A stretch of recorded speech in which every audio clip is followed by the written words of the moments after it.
Welcome. In this video I'm going to show you how you can create overlaid histograms using Python. I'm currently using Python version 3.12.7 in a Jupyter Lab notebook. This video will focus on how to generate this first diagram on the left that you can see here. For the other ones I have a separate videos available. To show you how this can be done, I need some example data, so I'll load in pandas. I've already done that. I downloaded the file from my website and loaded it in as a data frame. I actually didn't need all the data. I've just selected as categories the gender field and as my numeric field the grade field. The categorical field actually only had two categories that were chosen, male and female. In a separate video I've shown how you can use my own library that has a function that can create a diagram straight away. But if you don't want to use my library or don't trust it or you run into issues with it, there are others. So pyplot is probably the most famous one. For that I'm first going to split the data into the two separate categories. So I'll create a list of booleans for each. And then I use the drop NA from pandas to remove missing values and then select each of them separately, the scores. So now X and Y, X contains the scores of the males and Y the scores of the females. We want to use pyplot, so let's load that one in. And then it has a function hist with various options that we can use. I'm also going to be setting some bins and now I can create the chart and we're immediately done. We're showing here frequencies, so if I want to show percentages, I need to divide the frequency by the total count for each of the two categories. So let's get those in by using the length function. And then I can actually set the weights by doing 1 over that sample size.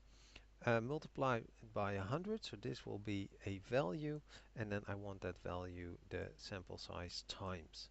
So W1 cat1 now is for the weights of category 1, has now this 1 over N1 times 100 N1 times. So once we have those, we can actually set those as the weights, and then we actually get the percentages rather than the counts. However, since we're using different bin widths, neither of these is actually recommended. What we prefer to do is divide this by the bin size. That's then also known as probability density, and we can simply set density to true, and that should give us the result that we are after.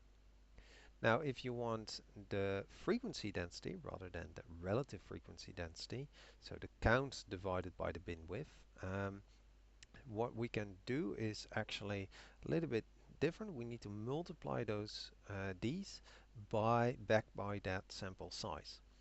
To do this with pyplot, we store the results of each histogram as a variable, as you can see here. So we get the counts, we get the bins and some other info. And then we actually recalculate those counts by saying, well, okay, we'll multiply it by the sample size, which is calculated here again. Then we need to know that it needs to adjust the patches and those counts and reset the heights accordingly. Once we've done that, we get ourselves our frequency density and we have a nice result there. If you want to use Seaborn, that's also an option. So we load in Seaborn. You also will need to load pyplot because it's Seaborn is built on top of pyplot, if I'm not mistaken. We set the breaks again, and then we can actually use this plot to actually show two at the same time. So here I'm showing I'm using my data frame. I want to see the grades. The U is basically the categories, and I want to see a histogram, and I want you to use my breaks, and it nicely gives the diagram in one go. It also nicely shows the legend, so that's great. If I want to see percentages, I just set stat equals percent, and I want you to use a common norm is false because I wanted the percentages based for each category, not based on the total. We do have those unequal bins, so I can set stat actually to density, and then we get the relative frequency densities.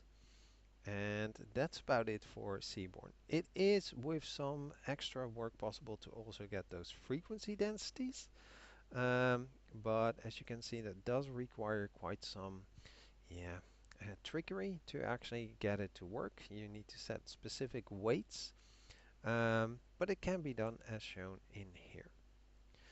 All right, I hope this video was helpful, and thank you for watching.